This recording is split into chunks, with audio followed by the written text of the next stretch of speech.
Welcome to the Learning Pines YouTube. We hope this video helps. In this video, I will show you how to cook jasmine rice perfectly every time.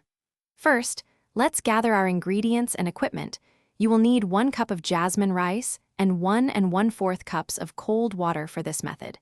Make sure you also have a saucepan with a tight-fitting lid, as this is crucial for the steaming process. This ratio and equipment will help us achieve wonderfully fluffy rice. Before cooking, rinsing your rice thoroughly is an essential step that prevents it from becoming overly sticky.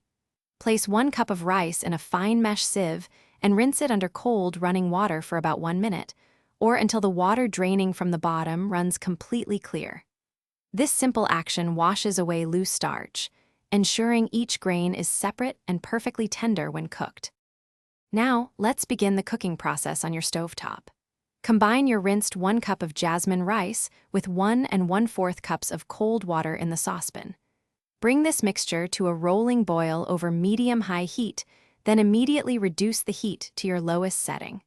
Cover the pot tightly with its lid, allowing it to simmer gently for exactly 12 minutes without interruption. Once the 12 minutes of simmering are complete, remove the pot from the heat entirely. It is critically important to leave the lid on and allow the rice to rest undisturbed for another 10 minutes. This resting phase is crucial for the rice to continue steaming in its own heat, absorbing any remaining moisture and firming up its texture. Resisting the urge to peak during this time ensures perfectly cooked grains. Thanks for watching. Consider subscribing if we helped you.